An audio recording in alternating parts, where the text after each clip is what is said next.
Hello Zoda.news.comಗೆ ಸ್ವಾಗತ. ನಾನು ಚೇತನ್. ಈಗಾಗಲೇ IPL ಕ್ರೇಜ್ ತುಂಬ ಹೆಚ್ಚಾಗ್ತಾ ಇದೆ. ಸೊ ಇದರ ನಡುವೆ IPL ಟೂರ್ನಿಯಲ್ಲಿ ಅವಕಾಶ ಸಿಗದೇ ಇರತಕ್ಕಂಥ ಒಬ್ಬ legend cricketer, Australian cricketer David Warner ಸದ್ಯ ಪಾಕಿಸ್ತಾನ ಸೂಪರ್ ಲೀಗ್ ಟೂರ್ನಿಯನ್ನು ಆಡ್ತಾ ಇದ್ದಾರೆ.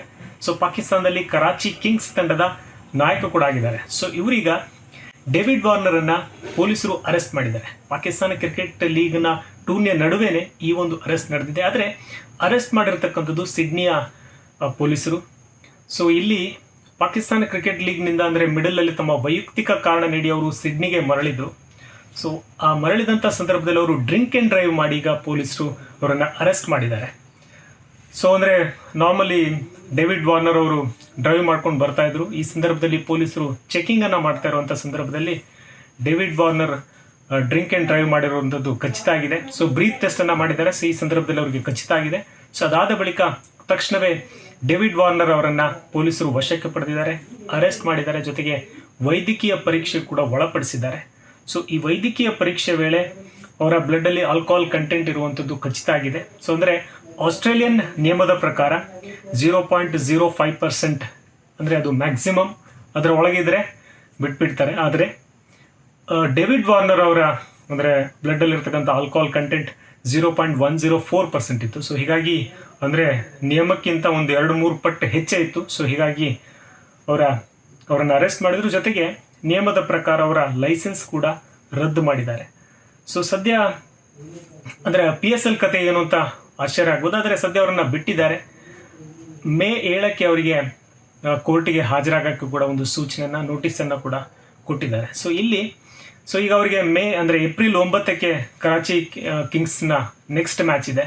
ಸೊ ಹಾಗಾಗಿ ಅವರು ಮತ್ತೆ ಈಗ ಪಾಕಿಸ್ತಾನಕ್ಕೆ ಮರಳುತ್ತಾರೆ. ಸೊ ಆ ಪಂದ್ಯದಲ್ಲಿ ಅವರು ಆಡ್ತಾರೆ. ಆದರೆ ಸಮಸ್ಯೆ ಇರತಕ್ಕಂಥದ್ದು ಇಲ್ಲಿ ಡೇವಿಡ್ ವಾರ್ನರ್ ಅವರ ಕ್ರಿಕೆಟ್ ಕರಿಯರ್ ಮೇಲೆ. ಯಾಕೆಂದರೆ ಡೇವಿಡ್ ವಾರ್ನರ್ ಈಗಾಗಲೇ ಅವರಿಗೆ ಅಂದರೆ ಅವರ ಆಸ್ಟ್ರೇಲಿಯನ್ ತಂಡದಲ್ಲಿರಬೇಕಾದ್ರೆ ಬಾಲ್ ಟ್ಯಾಂಪರಿಂಗ್ ಆಗಿ ನಿಷೇಧ ಕೂಡ ಆಗಿದ್ರು. ಸೊ ಅಂದರೆ ಅವರು ಜೊತೆಗೆ ಸ್ಟೀವ್ ಸ್ಮಿತ್ ಇಬ್ಬರೂ ಕೂಡ ಬ್ಯಾನ್ ಆಗಿದ್ರು. ಅದಾದ ನಂತರ ಸಾಕಷ್ಟು ಟೀಕೆಗಳು, ಅವರ ಕರಿಯರ್ ಅಂದರೆ ವಾಪಸ್ ಆಗುವಂಥ ಸಾಧ್ಯತೆಗಳು ಇಲ್ಲ ಅಂತ ಒಂದು ಮಾತು ಕೂಡ ಕೇಳಿ ಬರ್ತಾ ಇತ್ತು. ಆದರೆ ಡೇವಿಡ್ ವಾರ್ನರ್ ಕಮ್ ಬ್ಯಾಕ್ ಮಾಡಿದ್ರು.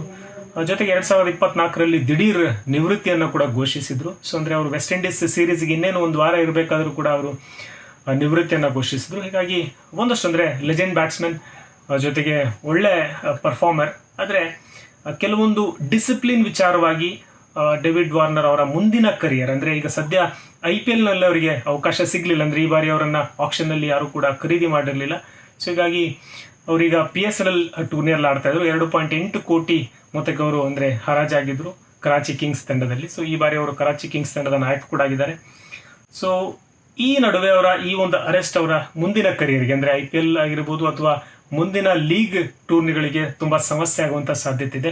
ಒಟ್ಟಾರೆ ನೋಡಿದ್ರೆ ಡೇವಿಡ್ ವಾರ್ನರ್ ಒಬ್ಬ ಒಳ್ಳೆ ಬ್ಯಾಟ್ಸ್ಮನ್. ಆದರೆ ಅವರ ಕರಿಯರ್ನಲ್ಲಿ ಮಾಡಿರ್ತಕ್ಕಂಥ ಕೆಲವೊಂದು ತಪ್ಪುಗಳು ಅಂದರೆ ಬಾಲ್ ಟ್ಯಾಂಪರಿಂಗ್ ಇರ್ಬೋದು, ಇದೀಗ ಅವರ ಡ್ರಿಂಕ್ ಆ್ಯಂಡ್ ಡ್ರೈವ್ ಇರ್ಬೋದು, ಎರಡೂ ಕೂಡ ಅವರಿಗೆ ಭಾಳಷ್ಟು ಅಂದರೆ ಅವರ ಡಿಸಿಪ್ಲಿನ್ ವಿಚಾರವಾಗಿ ಭಾಳಷ್ಟು ಸಂಕಷ್ಟವನ್ನು ತಂದೊಡ್ಡುವಂಥ ಸಾಧ್ಯತೆಗಳೆಲ್ಲ ಇವೆ. ಸೊ IPLನಲ್ಲಿ ಅವರು ಸನ್ರೈಸರ್ಸ್ ಹೈದರಾಬಾದ್ ತಂಡದಲ್ಲಿ ಒಬ್ಬ ಯಶಸ್ವಿ ನಾಯಕನಾಗಿ ಹೊರಹೊಮ್ಮಿದ್ರು. ತಂಡವನ್ನು ಫೈನಲ್ ತಂದಿದ್ರು, ಚಾಂಪಿಯನ್ ಮಾಡಿದ್ರು. ಜೊತೆಗೆ ಅಂದರೆ ಬ್ಯಾಟಿಂಗಲ್ಲಿ ಇರ್ಬೋದು ಒಂದು ಒಳ್ಳೆ ಪರ್ಫಾರ್ಮರ್ ಆಗಿ ಮಿಂಚಿದ್ರು. ಆದರೆ IPLನಲ್ಲಿ ಬರ್ತಾ ಅವರ ಪರ್ಫಾರ್ಮೆನ್ಸ್ ಕಡಿಮೆ ಆಯಿತು. ಹೀಗಾಗಿ ಅವರು ಡೆಲ್ಲಿ ತಂಡಕ್ಕೆ ಹೋದರು, ಅಲ್ಲೂ ಕೂಡ ಅಷ್ಟೊಂದು ಪರ್ಫಾರ್ಮೆನ್ಸ್ ಇರಲಿಲ್ಲ. ಇದಾದ ಬಳಿಕ IPLನಲ್ಲಿ ಯಾವ ತಂಡ ಕೂಡ ಅವರನ್ನು ಖರೀದಿಸಿಲ್ಲ. ಇದರಾಗ ಈಗ ಪಾಕಿಸ್ತಾನ ಲೀಗ್ ಟೂರ್ನಿಯಲ್ಲಿ ಆಡ್ತಾ ಇದ್ರು. ಅದರ ನಡುವೆ ಅರೆಸ್ಟ್ ಆಗಿರೋದ್ರಿಂದ ಮತ್ತೆ ಅವರ ಕರಿಯರ್ ಮೇಲೆ ಒಂದು ಕಪ್ಪು ಚುಕ್ಕೆ. ಜೊತೆಗೆ ಮುಂದಿನ ಕರಿಯರ್ ಅಂದರೆ ಸದ್ಯ ಅವ್ರ ಮಾರ್ಚ್ ಅಂದರೆ ಮೇ 7ಕ್ಕೆ ಅವರ ನೆಕ್ಸ್ಟ್ ನೋಟಿಸ್ ಇರತಕ್ಕಂಥದ್ದು ಅವರಿಗೆ ನ್ಯಾಯಾಲಯಕ್ಕೆ ಹೋಗ್ಬೇಕಾರೆ. ಅಂದರೆ ಅಷ್ಟರೊಳಗಡೆ ಪಾಕಿಸ್ತಾನ ಕ್ರಿಕೆಟ್ ಸೂಪರ್ ಲೀಗ್ ಅದು ಮುಗಿಯುತ್ತೆ. ಸೊ ಅಂದರೆ ಅವರಿಗೆ ಟೂರ್ನಿಗೆ ಯಾವುದೇ ಸಮಸ್ಯೆ ಆಗಲ್ಲ, ಅಂದರೆ ಅವರ ಮುಂದಿನ ಪಂದ್ಯಗಳಿಗೆ ಯಾವುದೇ ಸಮಸ್ಯೆ ಆಗಲ್ಲ. ಆದರೆ ಅವರ ಮುಂದಿನ ಕ್ರಿಕೆಟ್ ಜರ್ನಿಗೆ ಇದು ಸಮಸ್ಯೆ ಆಗುವಂಥ ಸಾಧ್ಯತೆಗಳಿವೆ. ಯಾಕೆಂದರೆ ಅವರ ಡಿಸಿಪ್ಲಿನ್ ವಿಚಾರವಾಗಿ ಫ್ರಾಂಚೈಸಿಗಳು ಮತ್ತೆ ಹಿಂದೇಟು ಹಾಕುವಂತಂದರೆ ಖರೀದಿ ಮಾಡೋಕ್ಕೆ ಹಿಂದೇಟು ಹಾಕುವಂಥ ಸಾಧ್ಯತೆಗಳು ಕೂಡ ಜಾಸ್ತಿ ಇದೆ.